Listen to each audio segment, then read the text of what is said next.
Happy Wednesday, everybody.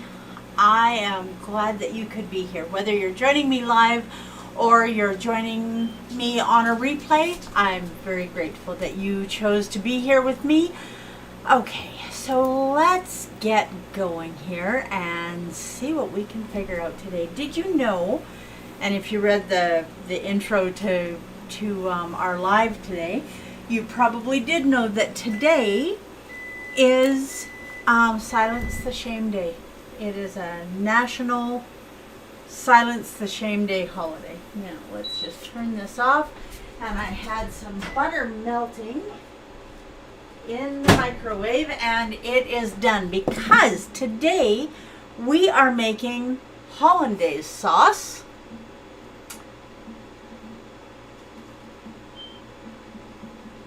And it is going to be delicious. Okay, so first things first, I want to talk to you a little bit about National Silence the Shame Day. There are so many people in our society, especially right now, with all of the restrictions, the lockdowns, the everything that's going on.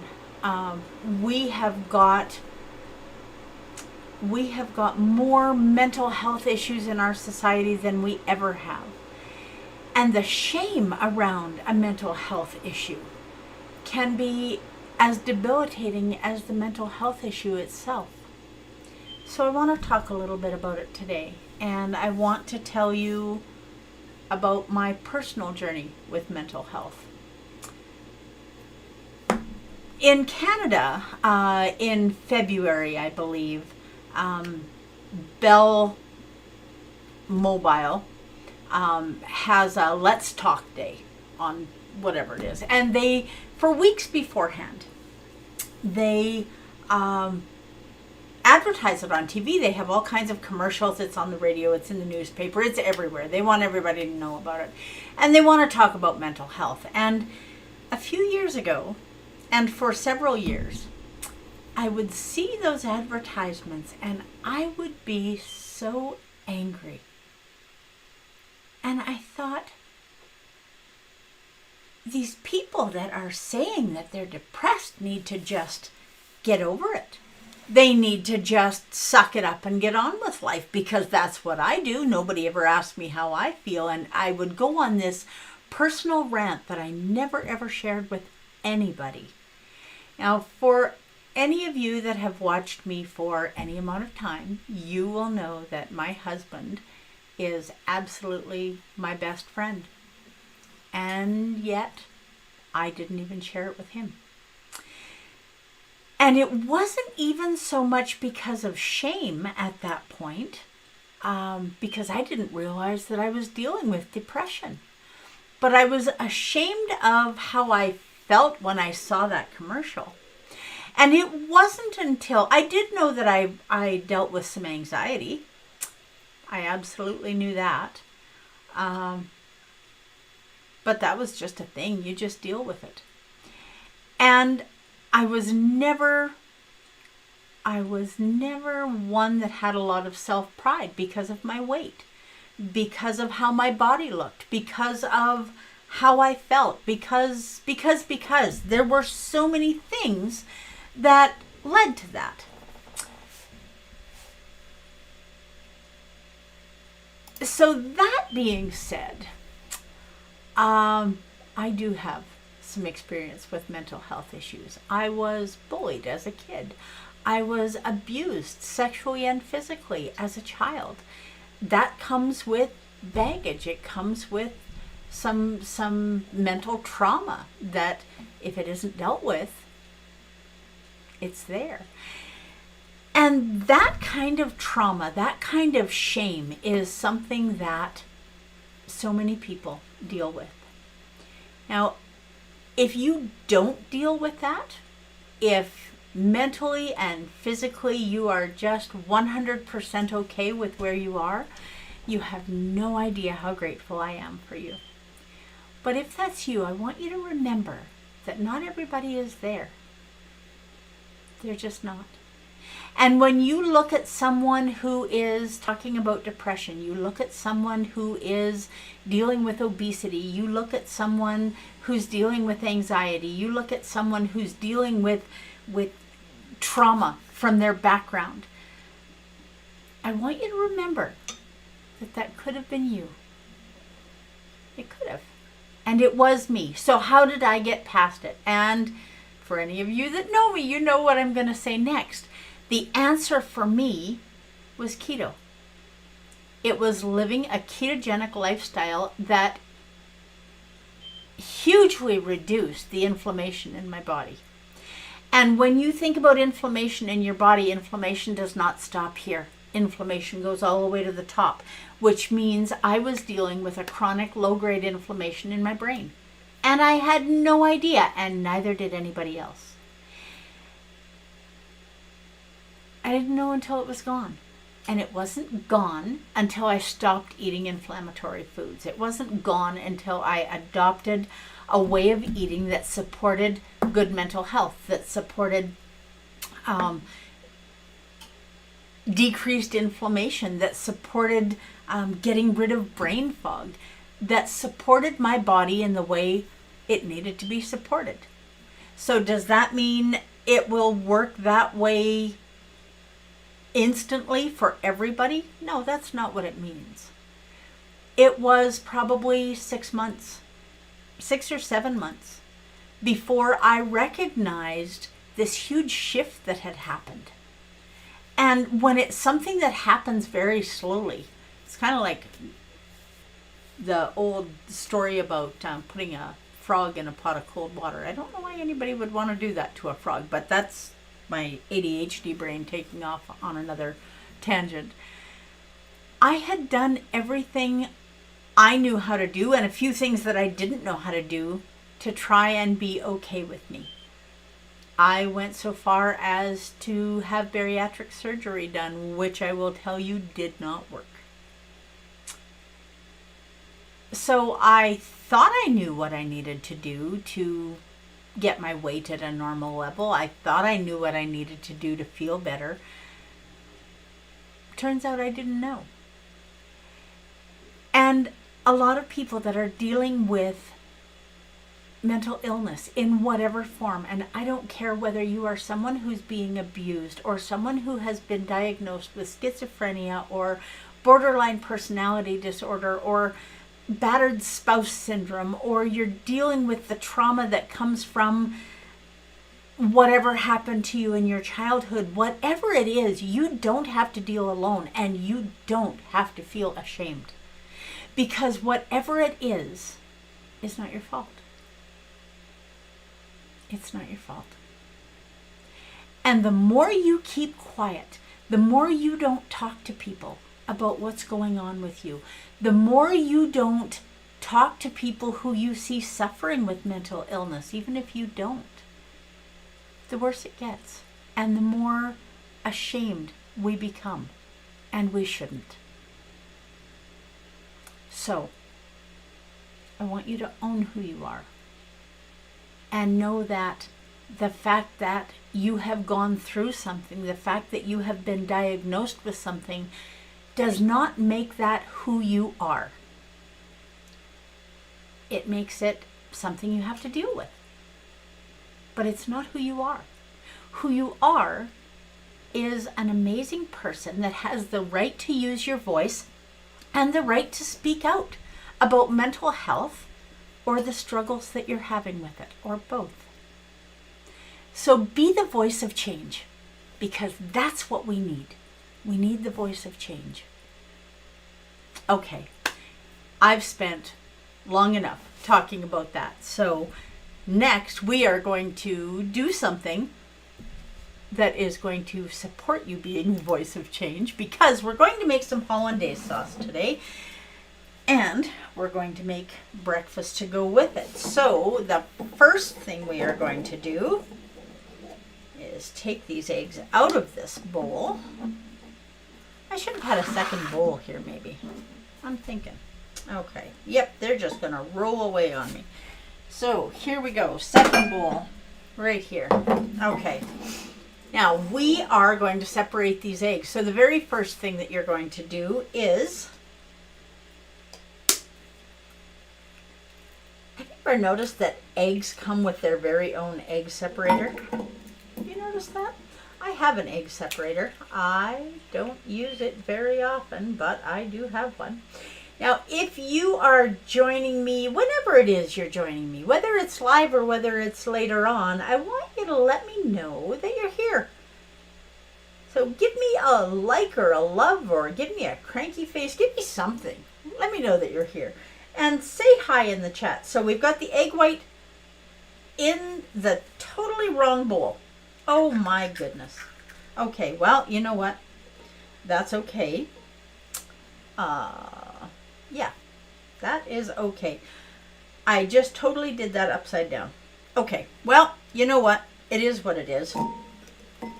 So we are just going to pour this in here for the moment. We're going to get things reorganized here. You just gotta love it when people make mistakes that are just really kind of in your face. There's no way that I can deny that I just messed that up. Now, we don't want any egg white in this bowl. And what we need is the egg yolks. So, now when you're making hollandaise sauce, traditionally it's made with lemon. You can do it with lime. You don't have to do it with lemon. Okay, now we're going to get that little egg yolk in there. And we are going to put the egg whites. I'm so used to setting the yolks aside. Most recipes, you're setting the yolks aside. And in this one, you are setting the whites aside. So, now luckily, I did not break this egg yolk. Although I guess in this particular recipe it wouldn't matter. If you're doing anything where you're making a meringue and you break the yolk, your meringue isn't going to turn out. It just takes one little spot of yolk to keep your whites from whipping up the way you want them to. Okay, there's the second one. Let's try number 3. So what are you doing today? Because I got to tell you, in Alberta, it's not going to be terribly warm today, but it is going to be a beautiful morning at least. We're supposed to get some rain this afternoon, but it seems to me like it is maybe a good day to go for a walk. And if it starts raining before I get to that, then I will be going for a walk on my treadmill. But one way or the other, we're going to be doing that. Okay, we have one more egg to go.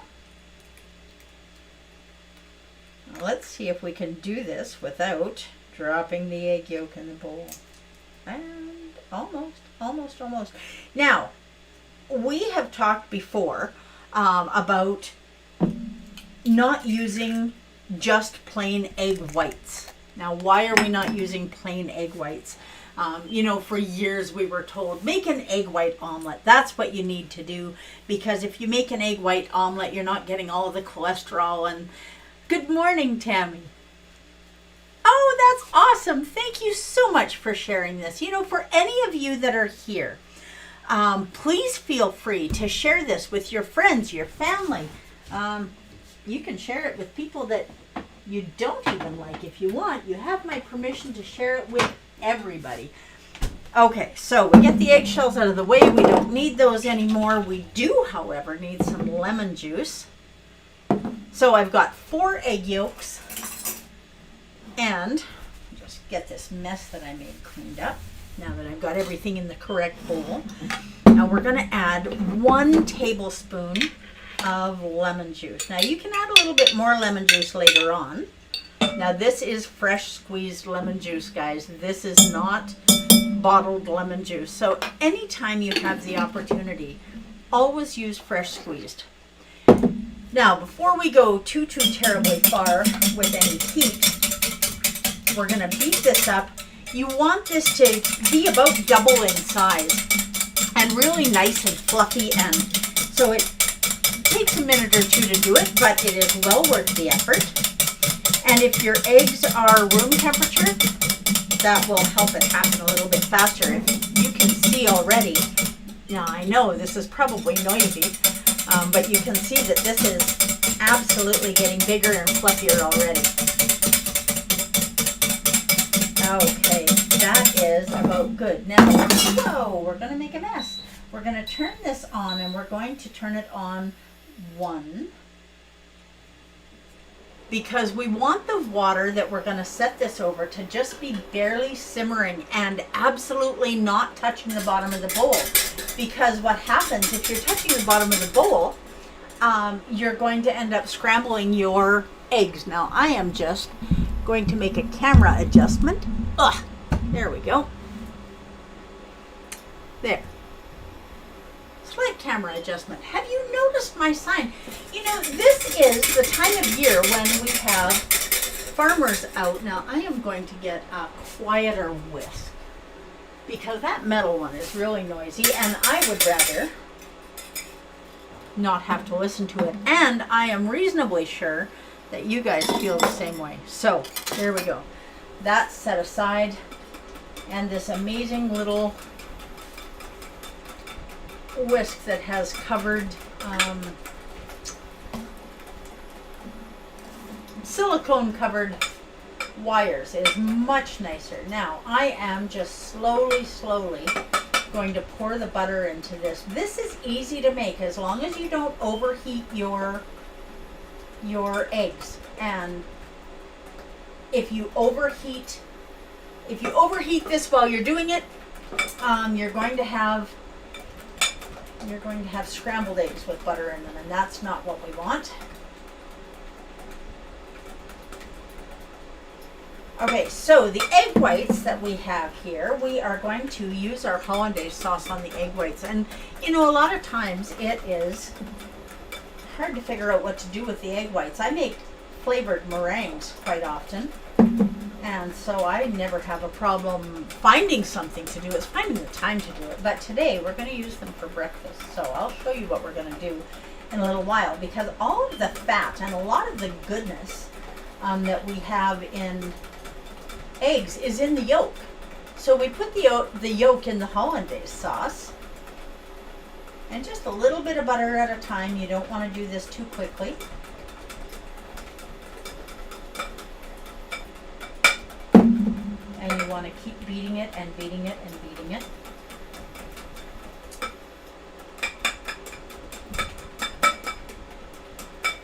Now, Hollandaise sauce is very, very delicate, and it will split on you. And so if you see some oil separating from it, then your sauce has split on you.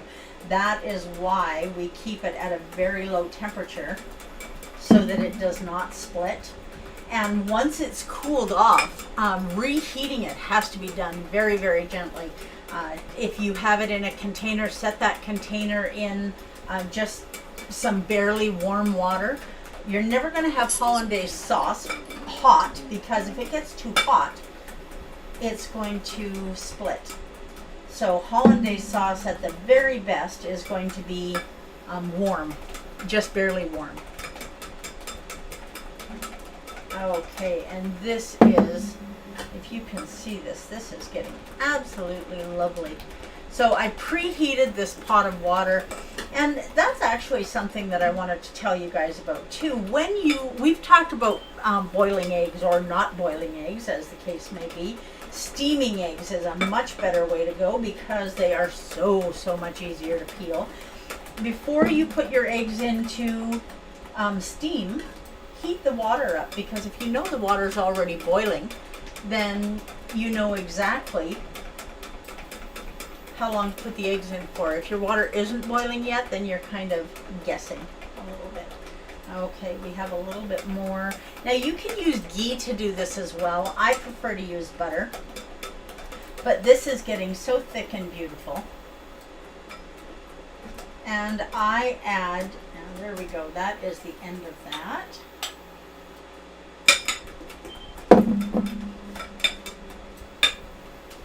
And then we just keep beating it. Can you use your hand mixer to do this? You can.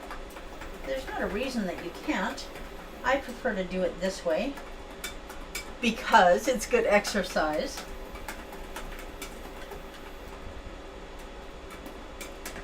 Okay, this is coming along very nicely, and we're going to turn this water up just a wee bit, so we're going to get it simmering. It's steaming, but it's not simmering yet. Okay, now we have this beautiful hollandaise sauce, and look at how it is starting to stick to the side of the bowl.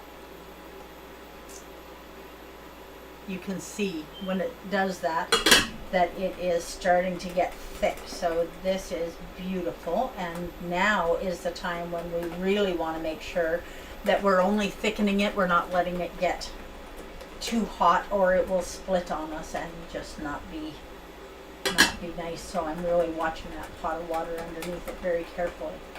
Now this is almost done, and we are going to have time to finish making our breakfast, lunch. What are you going to use this for? Okay.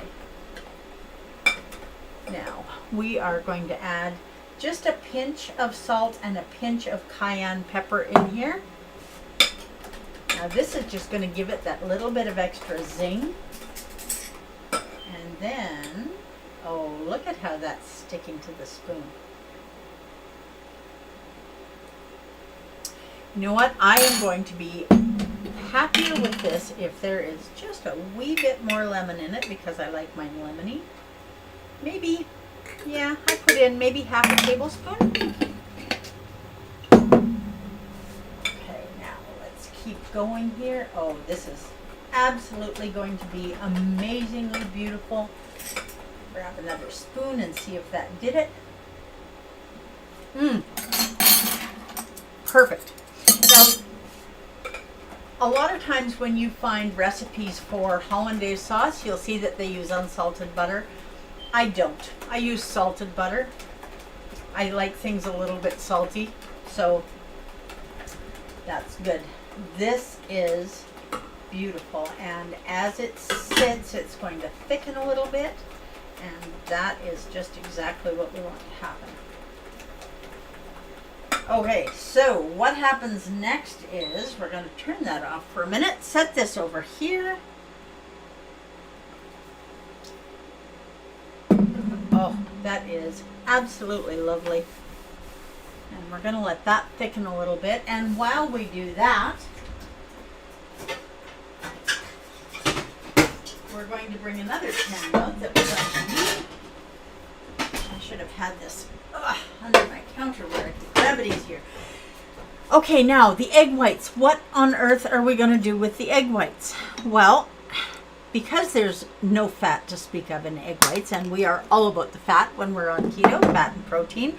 So we're going to have the fat and protein from the yolks in our hollandaise sauce, but there was a stick of butter, so half a cup of butter in there. So 4 egg yolks, 1 stick of butter, a tablespoon and a half of lemon juice, and just a pinch of salt and cayenne pepper. Now for the egg whites, we are going to add, now I'm going to turn this pan on and get it heating. So you want it, now I don't know whether you guys are using a magnetic induction. Hi, Del. If you're not, then you just have to wait for your pan to heat up. If you are, it'll heat up much faster. Now I'm just going to put a little bit of cream in here. And I'm going to use this same whisk to whisk that up. So now we've got some fat back in these whites. Okay. Now we're going to add a little bit of salt and pepper. Now if you remember, a couple weeks ago we did egg pockets. So this is really the same kind of thing. You can add some cheese to this. You can add ham, bacon bits, whatever it is that you want to add. Always salt and pepper, and bacon grease. You never ever want to, in my opinion, you never want to cook eggs in anything other than bacon grease. Now, because we're just using the egg whites, you want to make sure that you have a fair amount of fat in the pan. We need to make sure that the pan is coated all the way around. Now there's 4 egg whites here, and the hollandaise sauce is going to be what really satiates us.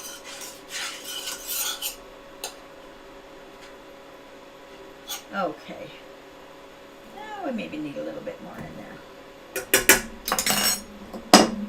Now, I want to show you something while we're waiting for that pan to heat up. I want to show you something that I found the other day. Now, I had this in my fridge, and I rarely ever use it. So this is, I'll pull it back a little bit so you can read it. Other way? Okay. It's an old style grainy mustard. Now, mustard is the one condiment. Good morning, Evelyn. Yeah, watch the replay because, if you're just joining us, let me show you again this beautiful hollandaise sauce that we've made. And it is going to be absolutely delicious over our eggs that we're doing. When you're buying condiments in the store, make sure that you're reading the labels, because something as simple as mustard, and everybody knows that mustard, unless it's a honey mustard, it's not sweet. And yet, I read the label on this before I used it the other day, or after I used it, I don't remember now, but there's sugar in it. Now, not all kinds of grainy mustard have sugar in it, but that kind does. So, make sure you're reading the label on your condiments. Just because it's not a sweet condiment doesn't mean that it doesn't have sugar. And even though, now I'm impressed with French's because I just found this organic yellow mustard. First thing I did was flip it over and read the ingredients. Now, I had checked my French's mustard and there was no sugar in that. But just because something says organic doesn't mean there's no sugar in it, because they will say organic cane sugar or... Okay, so now we've got our pan heated up. Well, pretty heated up. And we are just going to dump this right in here and let this sizzle away until it is cooked. Okay, so there, we are done making a mess in the kitchen, and we hardly even have any dishes dirty, so that's a good thing. I think I'm just going to turn that up a little bit.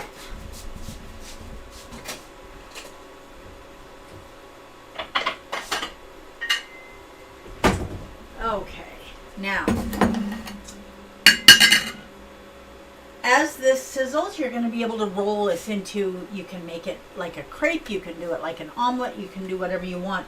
Add whatever it is that you want to the pan, and I just turned the heat up on this a bit because it isn't sizzling quite as much as I want it to. When this is cooked, slide it out on the plate and add your hollandaise sauce. And that's as easy as it's going to be, and we are already at 10:30. I hope all of you have an amazing day, and I hope you do your very best to live your best version of this shining life. Please be gentle to people around you. You have no way of knowing what they've been through. And if it's you and you're going through something, you are not what you are going through.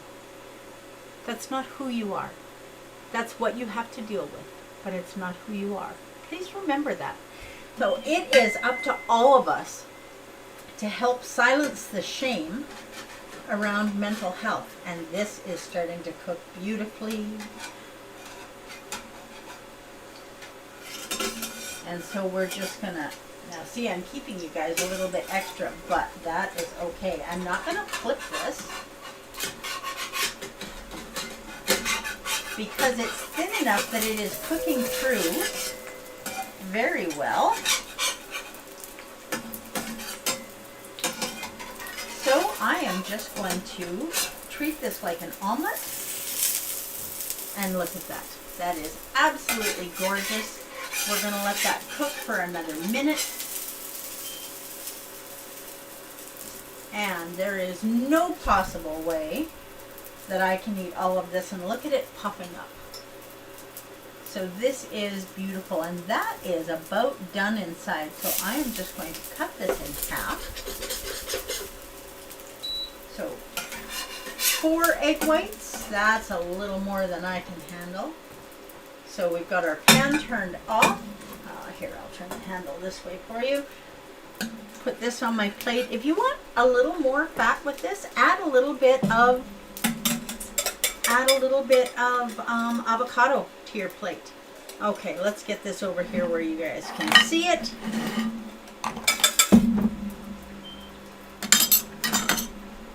And let's get some of this hollandaise sauce on here. Now this could have been a little bit thicker, but we were kind of in a hurry today. It is not going to make it taste any less delicious. So now we have some egg yolk, we have some butter, we have hollandaise, or in the hollandaise sauce. And so what does it taste like?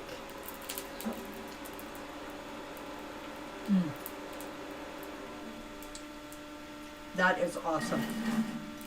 Please do not buy hollandaise sauce mix. This is so easy to make. You just have to take your time and be gentle with it.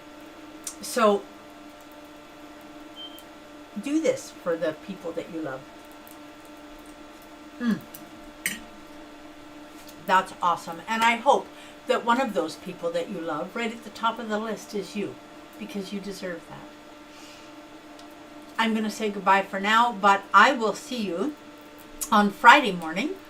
Same time, same place, 10 a.m. Mountain, right here. If you haven't before, click follow and like and click all the things and do all the stuff so that we can hang out together on Wednesday, Friday, and Sunday. And I will see you. Until then, please do your very best.